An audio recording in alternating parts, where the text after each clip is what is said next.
Right now, thanks for staying with us. I'm afraid the update on the Olympic hockey match is not that encouraging. India is trailing 4-2, which means Belgium has scored 4 goals in last 10 minutes. But the real charge in the market was real estate. Now, I just want to bring this data point out, which in a sense would capture how real estate stocks have come back. Of course, there is a advantage of low interest rates and real estate becoming much more affordable. We'll try and put a view out of Abhishek Lodha also of the Lodha group, that why he feels that real estate demand is making a comeback. But the interesting bit for real estate companies is that if you look at all the big real estate companies, the 5-6 of them, the total free float which is available in the market, this is promoter holding plus institutional investors, is only 20,000 crores. That's not even $5 billion. So $5 billion of only real estate paper is available where you got HNI, retail investor, and just about everybody. Pankaj, as a house, are you recommending your clients to buy into real estate stocks, or this is hot air? Yeah, hi, good morning, Nikunj. Yes, I think real estate has sort of consolidated or hasn't really done well for the last 10 years. But I think things are changing structurally for sure. One, what we are seeing is in the last 4 years, the share of top 10 developers have gone up to nearly 19% from about 6-7 odd percent. So obviously there is going to be a limited supply as more players have moved out. I think the supply is definitely not going to keep up pace with the demand. The other thing is that what we are seeing is, like you pointed out, that the real estate, the interest rates or the mortgage rates are quite low. The other aspect is that people are now preferring to buy properties which are more sort of ready-made. So which is where I think companies which have got better balance sheets have done well. Or are expected to sort of do well, and these are the companies which are going to be sort of doing extremely well. The other thing is that the input cost prices have also gone up. We know that steel has literally sort of doubled in a year. I think all these costs also will eventually get passed on. So a combination of things are sort of turning up for the sector, and which is why we are structurally bullish on a sector like this. Now coming to companies, we have a buy rating on Oberoi with a target price of 830. I think Mahindra Life is one company which is also turning around the corner. They have guided for 500 crores of annual land buying and targeting a revenue of 2,500 odd crores. Besides that, we are also positive on a number of other names, but these are the two better names of the results which have come up till now.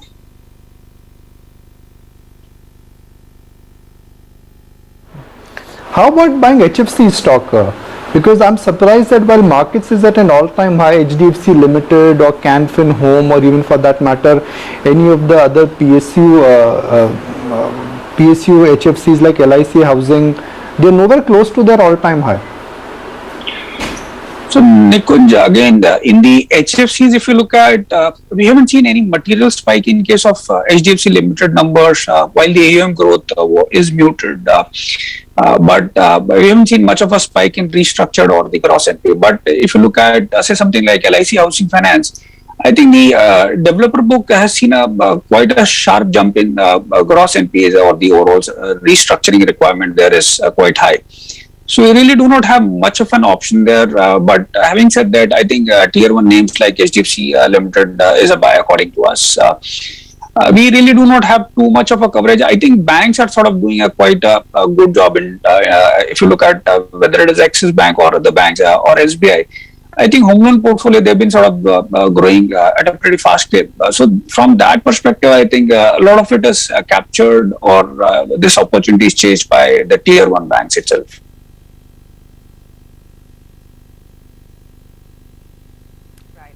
Okay, let's talk about the buzzers in trade yesterday. While of course it was real estate and infrastructure all the way which was holding up in trade sectorally, within the liquid universe it was a clutch of financials as well as chemical names or chemical companies which were holding out very well. PI Industries of course was the one which was topping the charts. Later on we're going to be chatting with the management as well on the show. But Kunal, just wanted your sense on PI Industries, a big breakout, 12.25% traction. Do we see a follow through today? Well, we should see a follow-through price action. In fact, what's been actually happening for many of these chemical stocks, Aisha, is that these stocks have gone through their periodic bouts of rallies and consolidation. So, PI Industries was also a stock which was going through a bit of a consolidation over the last few weeks. And once you see pickup of volumes, prices trying to or the range getting narrower for the consolidation, you typically see a breakout. Now, the best part about the breakouts for many of these stocks, so not just PI Industries but many of these other chemical stocks as well, Deepak Nitrite, etc., which we discussed earlier as well, that for breakouts for many of these stocks, they tend to consolidate, and the price range gets a bit narrower. You see them stocks moving up higher, changing their range altogether. So these stocks have a tendency of consolidating and then changing their range once the breakouts happen. So even if the breakouts last for maybe just about 4-5 trading sessions odd, but then it tends to alter the change for the range for many of these stocks. So I think a very similar case could probably happen for PI Industries as well. Post yesterday's breakout, and that too on the back of some good volumes and data points as well, I believe that the stock should now move up higher further from current levels. I think if I'm not wrong, it was up some 12% or 12.5% yesterday. So I believe a similar upside gain of almost 10% could be possible for PI Industries, but that may probably take some bit of more time. So maybe from a next couple of weeks perspective, we could probably see an upside of another 10% on the stock over the near term.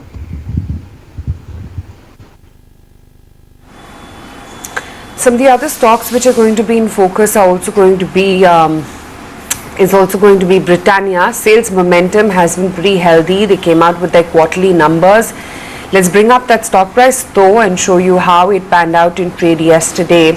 The stock will just come up for you on your screens. For Britannia, Nuresh, what is your reading on the charts? And in fact, not just Britannia, but the other result contenders like Marico as well, which came out with its numbers. So Britannia has been making a base around that 3350 to 3400 mark. It has been tested almost 4 times over the last 6 or 7, 8 months. So from October till now, it has made bottoms around that 3350 to 3400. We saw a bounce yesterday, good volumes. So indicates at least for the short term, the bottom is in place. A bounce back towards 3700 to 3800 is what we would expect. It's only when we start going above 3800 that is where a new trend starts. So at prices, any dips from here on and even at current prices, it looks like a bounce back trade towards 3800 with a stop loss at say 3400 from now. So overall, just a bounce back trade here. The overall trend has gone into a sideways period for Britannia after making the fastest recovery post-COVID. So this was one of the few stocks which made a new all-time high back in June, July 2020 itself. And that has been the case with a lot of FMCG stocks which made that sharpest recovery in June, July, and then they have gone sideways. So for now, a fresh trend starts about 3800, but from here you would expect first to move towards 3800. Marico, on the other hand, has been a nice trending stock. After breaking above that 430, 440 mark with a 5x, 10x volume jump up, the stock has slowly trended up. Yesterday's price action was a bit odd because there was no follow-up after a big tick. But till the time it holds above 520, the trend remains positive, and it could be a slow and steady move. So with a stop loss at 520, one can look at it for the short term.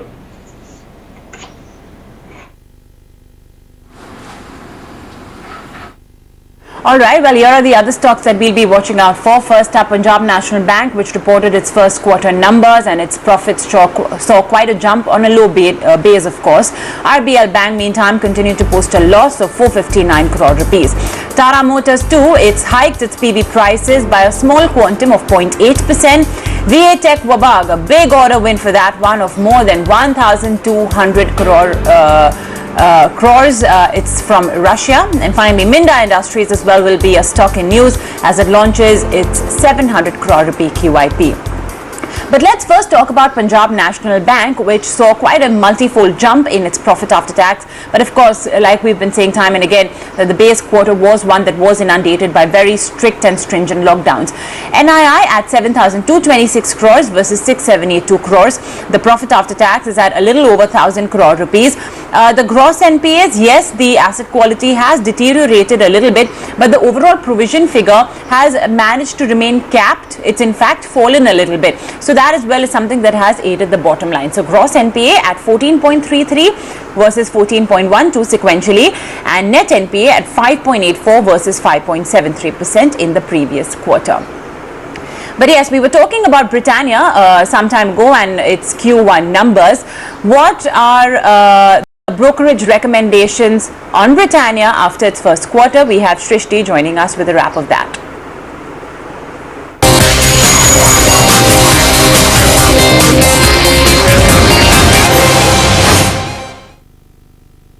Well, yes, that's an upgrade coming in on Britannia, and that's from CLSA, where they have upgraded their rating to outperform, and they are targeting 3,850 rupees level on the stock. That's 10% upside from the current market price. In the results, we have seen that there was a beat on the volumes front, like the decline that we were expecting. The actual numbers were quite lower than anticipated, and CLSA feels that the strategy on the volumes over margins has aided the top line this time and has helped company beating the estimated numbers. The company has already made it clear that due to continued increase that they have been witnessing in the prices of the palm oil and the crude oil, they shall take calibrated price hikes as the thing normalized to offset the impact on the margins that they have been witnessing. And CLSA feels that the price hikes is on the rise, but the focus to grow margins higher than in FY20 is quite positive, and going forward this better pricing should help aid margins of the company, and they are expecting to experience diversification as normalcy is being experienced. Along with this, their focus on scaling adjusting operations and PLI are some of the boosting prospects as per CLSA.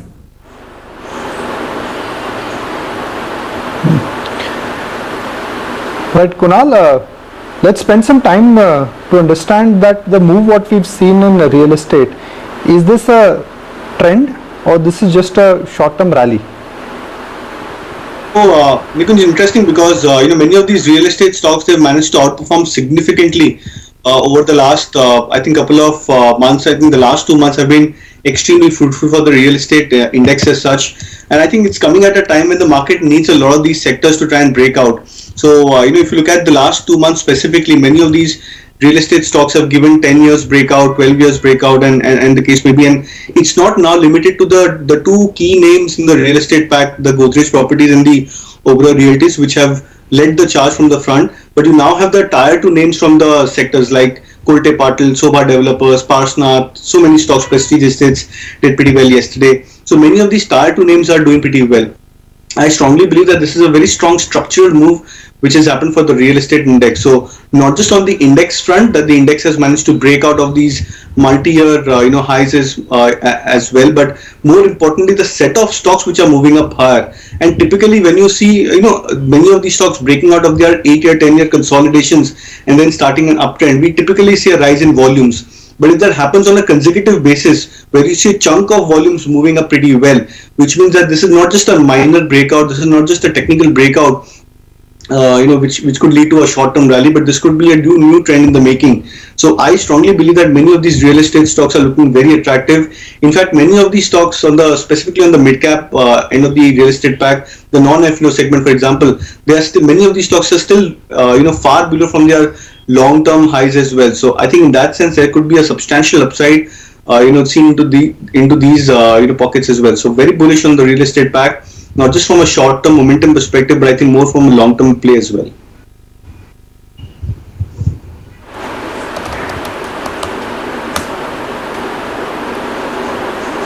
Right. I'm just going through this outperformance which small and the mid-cap stocks have exhibited, and it's like you've got a mirror image, not even a mirror image actually. Nifty is range bound in last 1 month and small cap stocks are just moving from strength to strength. That suddenly makes the entire market look much more exciting. I mean, if you're a trader, you would say, look, it doesn't matter to me what Nifty is doing, I don't have to be there. It doesn't matter to me what the bank Nifty is doing, I don't have to be there. But individual stocks are creating so much of excitement in terms of price action that you cannot take your eyes off. Pankaj, what have you identified in terms of an idea from the sub $5 billion or the sub $2-3 billion market cap club, because that's where the action is. Nikunj, I think one sector which is sort of coming out quite good and the management commentary is quite comfortable is the logistics space. So we like the entire space. So whether you look at Mahindra Logistics as a company, I mean, they've got a turnover below 3,500 odd crores. For the next 4-5 years, they've guided for a turnover of 10,000 odd crores. So you look at TCI Express, they are looking at a doubling of their turnover in the next 5 years and bottom line being sort of quadrupling.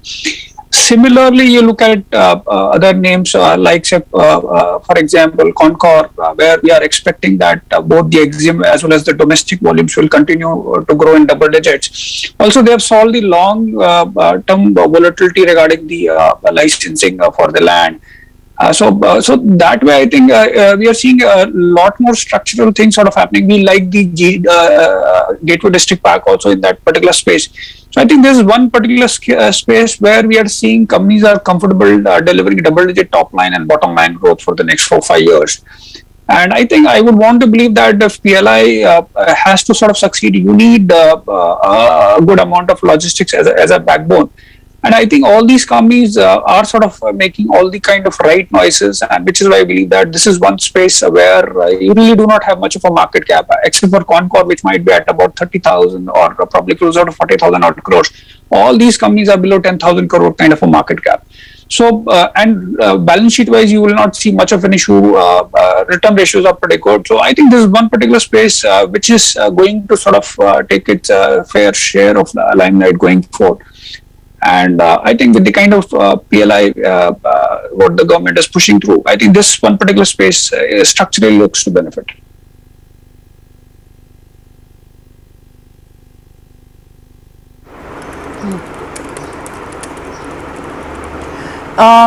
Naresh, do you see an opportunity to pick up in metal names? Yesterday was an example where most of the metal names did not do well, underperforming the markets. Do you see these dips as an opportunity for traders to pick up? So I continue to be bullish on the metal space. I have been for the last maybe 8 to 10 months. So what we've seen is we've seen the first move happen. Then we got into a sideways consolidation for the last 3 months. We started a move a week back, and again we are pausing. A retest of the breakout is an opportunity to buy. So for example, SAIL gave a breakout about 132 to 135 odd levels. So closer to 135, 138 would be an opportunity to get in. A similar breakout for Jindal Steel comes to around 410 to 420. Zone back into that becomes a buy point. Something like a Tata Steel, if it comes closer to 1350, would be a buy. JSW Steel closer to 725 would be a buy. And eventually you would expect that trend to go back into new all-time highs for most of them. At the same time, like I've been mentioning for quite some time, that aluminium space should do better in the short term. So for example, Nalco continues to be at a new 52-week high, and Nalco has not seen much of a correction. So the rest of apart from the steel space, even Vedanta has continued to make new all-time highs in the last 2 days, new 52-week highs rather. So overall, the view is aluminium still looks interesting even at current prices, both Nalco and Hindalco. Steel on dips still looks a good trade. It could be a slow and steady trade and suddenly catch momentum. So the longer term trend is still in place. We've seen some bit of a correction in the base commodity prices in the last couple of days, and that is creating some bit of a retest move on the metal names. But till the time we are in a higher plateau for most commodity prices, this sector looks very, very interesting. The only time we start reviewing this trend is when we start seeing more than a 15-20%, more than a 20-25% drop in the base commodity prices, wherein we would be looking at steel, iron ore, etc. And if they start sustaining below those prices, but as of now the trend is strong. The view is in this dip, again it's a buy to look at SAIL and Jindal Steel.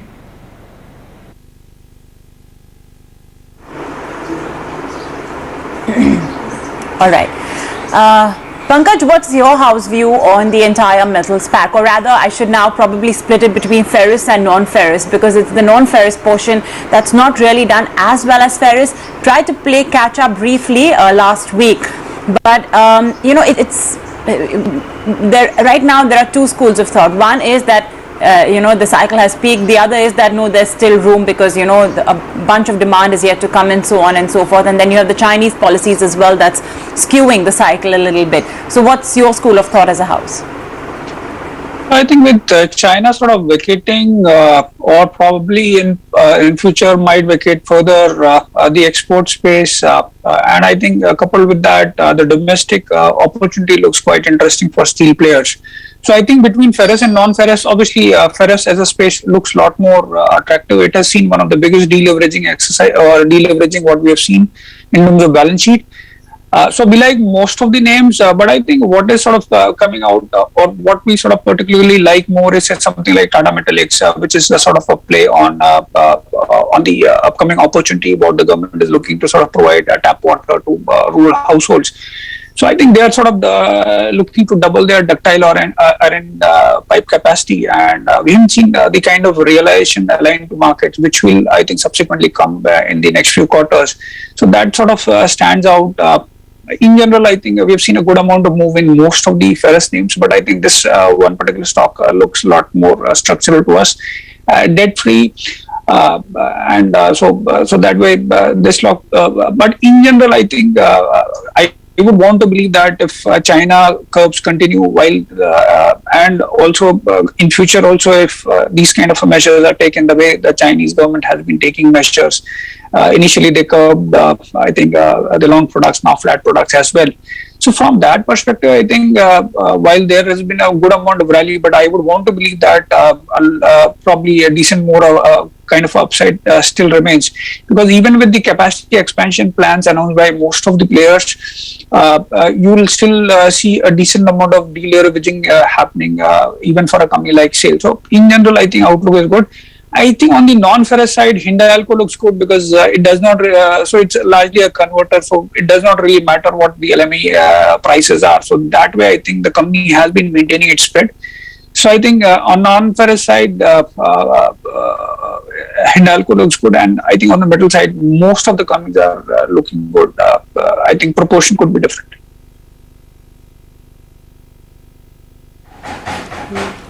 You've got 4 IPOs as well opening up, so suffice to say that the primary market is going to be pretty active.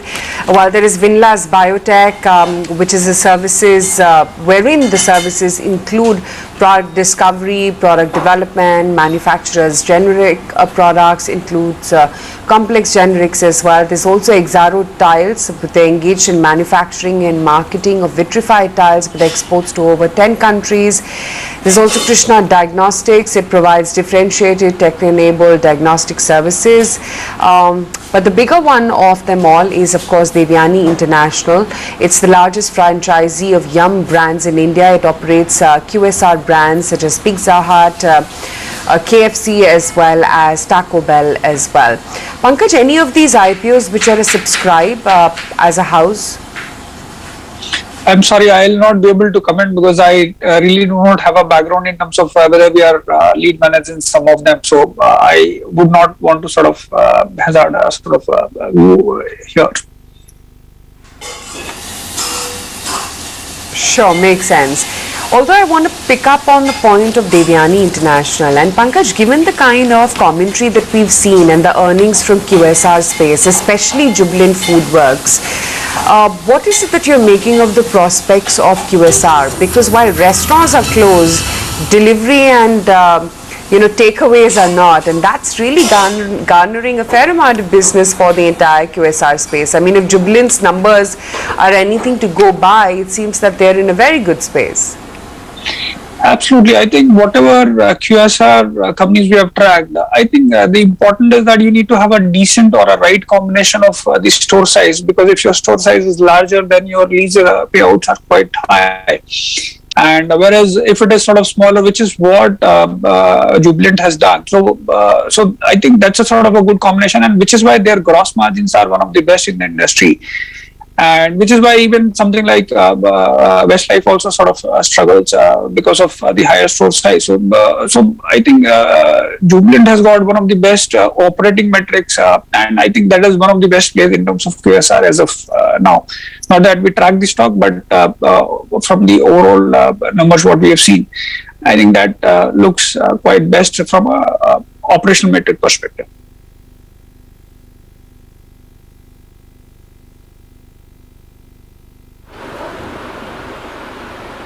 Kunal, let's look at some retail stocks, and Aditya Birla Fashion Retail, Trend, they are part of FNO now. What is happening in a stock like Trend, Kunal? Nikunj, I think the stock has been going into an absolutely strong momentum. Trend has been one of the few stocks which has showed gradual pickup of momentum on the long-term charts. But over the last few days and weeks, in fact, last week also we were discussing that how many of these retail-oriented stocks are showing classical signs of consolidation and then a breakout. Trend as well had a very similar kind of a breakout. So I think in the month of Feb and March, the stock had made a high closer to 950, 980 levels. Post that, there was almost a 20%, more than a 20% correction, where the stock corrected from 950 levels, 980 levels to almost 750, 760. It touched back towards its 200 moving average, spent almost a week or two over there, and then gradually picked up pace. The stock gradually has moved up towards back towards that 950 mark. So when you look at it over the comparison of the last 4-5 months, the stock has just come back to its previous high. But the pickup of volumes in this phase of rally for Trend has been quite strong. More importantly, what this has also done is it's given a leg up to many of these other retail stocks, ABFRL or Aditya Birla Fashion as well. The stock coming back towards that 230 mark. The only concern with the charts for ABFRL is that the stock has taken consistent many attempts towards breaking that 230, 235 zone, but it's been unable to break past convincingly above that 230, 235 mark. So maybe if the entire sector picks up pace, if ABFRL also breaks past about that 230, 235 hurdle, this could be a big breakout for ABFRL. But I think purely in terms of the charts, the lesser degree of volatility, I think Trend seems to be a much more stable stock. And I think post that breakout or just the recent breakout about the 950 levels, which the stock closed above yesterday, I think the stock should now gradually move up higher. For these kind of stocks, it's very important to have more of a trend-based strategy rather than a momentum-based strategy, because these stocks can give you 10% to 15% returns over the span of the next 1 to 2 months. So you have to be patient enough to try and ride the trend for these stocks rather than look out for just sporadic bouts of momentum. So I think both these stocks are specifically looking attractive, but Trend is more of a stable stock. The chart patterns seem to be more durable. ABFRL, I think the stock crosses about that 230 to 35 hurdle, then I think it could be in for a strong breakout on the upside over the near term as well.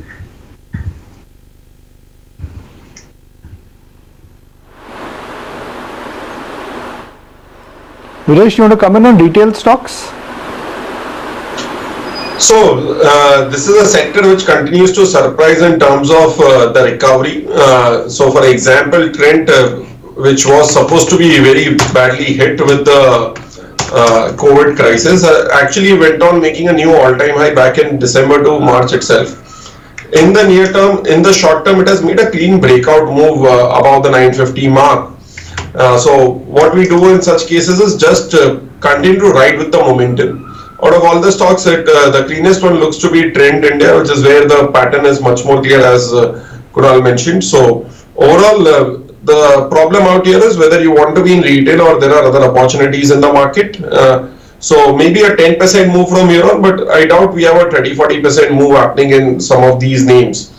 So Aditya Birla Fashion has made a couple of false starts as such.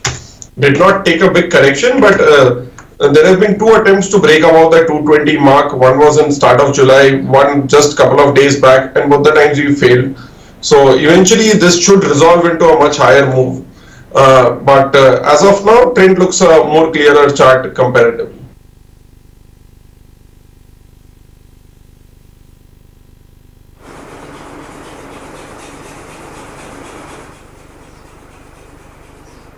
All right. Well, let's take on both some mid-cap and small-cap picks as well. Then, Kunal, over to you first. What is it that you're identifying? I know Trent was one counter, of course, that you did speak about. But apart from that, what's catching your attention? Well, it's on the PSU basket, and I think REC Limited has been one of the few stocks which has shown some very attractive recovery over the last 4-5 trading sessions. So I think end of the July series, the stock was at 144, 140, 148 kind of levels, and it was reeling, at one point trying to break down. But then the recovery in the last 4-5 days have been nothing sort of exceptional. What the recovery has also done is it's formed a cup and handle pattern for REC Limited on the daily chart. So now spread across the last 3 months, the stock has confirmed a breakout of this cup and handle pattern, which I believe could be a very important and a strong breakout for REC Limited, and more importantly, both these stocks, REC and PFC, they tend to move in tandem as well, and both these stocks are in the thick of strong momentum over the near-term chart. So we'd expect a continuation rally on REC Limited, suggesting a buy with targets of 166. Stop loss could be kept at 150 mark.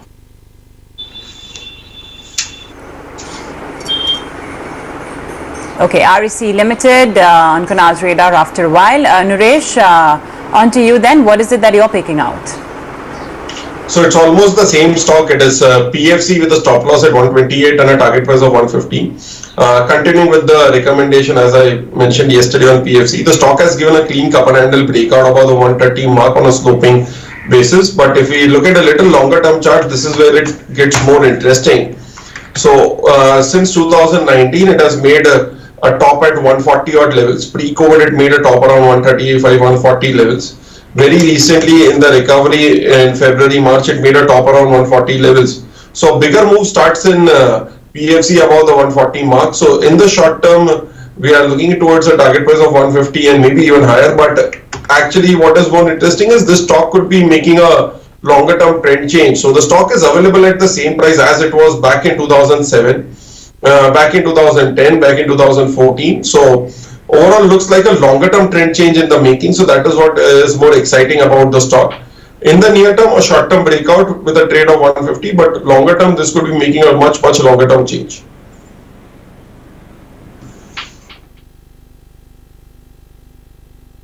So REC and PFC, both of these stocks are on our technical analyst radar. But Pankaj, on that note, we'll let you go. Thank you so much for joining us this morning on the market. And let me go across to my colleague Vivek Iyer. The one stock that's on our ET Now's Dhamaka radar, Dhamaka earnings radar, is Orient Cement. It's been a solid Q1 with profits as well jumping. Vivek Iyer joins us with the details of the numbers. Vivek?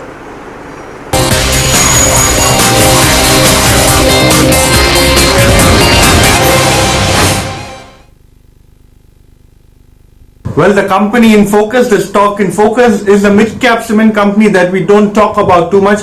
However, when we are looking at the results this particular quarter has been quite strong. Even though there has been a slip on a sequential basis owing to the multiple lockdowns that a lot of the states faced due to the second wave of the pandemic, on a year-on-year basis, the numbers are quite strong. We're talking about Orient Cement. Now remember, this particular company is a CK Birla Group company. The company has key operating markets of Maharashtra, Telangana and Karnataka, clearly indicating the kind of demand rebound that has been seen from the lows of last year. Now, when you're talking about this particular company, around 8.5 million tons of cement capacity what it has currently, and when you're looking at the key metrics as far as the results are concerned, revenues have come in at close to 691 crore versus a base of 410 crore last year around. A strong jump up seen there. EBITDA almost doubling to 186 crore. Margins coming in very strong, indicating that despite strong hike seen as far as diesel, petcoke and coal prices are concerned, cost control measures are in place. And when you're talking about the core profitability coming in at 90 crore versus 25.7 crore last time around. So again, when you're talking about mid-cap cement companies, keeping in trend with how exactly cement has continued to surprise positively quarter after quarter, Orient Cement too joins the fray, and it'll be interesting to see how the company performs going forward. Thank you, Vivek, for that. Now, in Q1, most of the IT companies have highlighted high attrition numbers. Manish Sabarwal of Team Lee says that a super cycle has kicked off when it comes to hiring by IT companies. Listen in. The second wave was completely different from the first wave. I think corporate India had learned how to cope with lockdowns, and the digitization super cycle has kicked in. So I think the secular only guess you can make here is that 4 million IT employment goes to 10 million IT employment over the next near future. So for IT, it really is a super cycle that has been kicked off. So India's has a good people supply chain for engineers. IT companies had started taking non-computer science engineers into technology a few years ago. In the last few years, we've even seen non-engineers go into software code writing. So I would say that I'm not sure talent is the binding constraint for these companies. Of course, costs are going up, but India produces more engineers than the US and China combined. And I think that any company who wants to recruit will recruit. Now, obviously, kids would prefer to get paid as much as they can, and companies would prefer to pay as low as they can, but that train has left the station for companies. Okay, well, that's of course Manish Sabharwal on IT hiring. Nikunj, the last few days we've been seeing, like Kunal and Naresh as well highlighted, not the benchmark indices, but the other sidelined indices like mid caps, small caps, even realty for that matter, breaking certain technical levels. But the Nifty is still taking its time to do that. How do you see this entire mix pan out, where you see the benchmarks not doing as well as the mid caps and the small caps?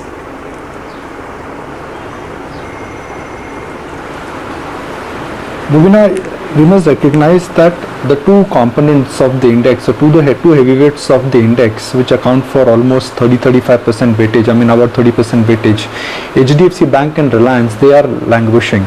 Reliance is more like not going anywhere, and HDFC Bank is underperforming. So there is a wonderful rotation which is happening, where SBI is doing much better than HDFC Bank, or other heavyweights are doing much better than Reliance. So when suddenly 30-35% of the market goes nowhere and it trades with a downward bias, can the remaining 70% do the heavy lifting? What do you have in that 70%? You've got IT, which large cap IT stocks already have seen a run up. To imagine that IT can strike that kind of an outperformance, or Infosys TCS can strike out that kind of an outperformance, looks very difficult. Metals do not have a large representation on the Nifty, and consumer stocks also stalling a bit because of valuation. So the Nifty is getting jammed because of technical reasons, and also because of the key heavyweights and what kind of consolidation they are going through. But boy oh boy, the minute you look at small and mid cap stocks, it's a problem of plenty. The markets are rotating so beautifully that if you are with the pulse of the market, if you're able to reach the right spot before the stock price starts, this is a wonderful market, because the market is giving you chance, opportunity, and a serious reason to participate. It may not be a market where you can just look at 15-20 stocks and say I'll stick with these stocks and that's it. No, this market within the HN and the small cap category, I think, is rotating. I was just looking at Deepak Nitrate because the management was coming on the show. In terms of the return that stock has given, just look at how some of these individual, Deepak Nitrate, or for that matter even Bajaj Finance, the outperformance it has done, Tata group of companies. So this market is giving you plenty to really plenty of options to participate. How long will this continue? Very difficult to say. I'm not hedging myself, but we're staring at two parallel markets right now.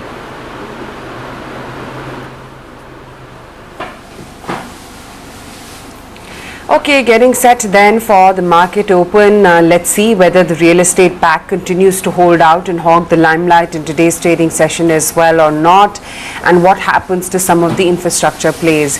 Of course, it's a slew of IPOs coming in this week. You've got the RBI credit policy as well, and then you've got a whole host of earnings as well, which the street is going to be reacting to in today's trading session. HDFC, their commentary suggests a healthy recovery from the second wave impact for them, so look out for this stock.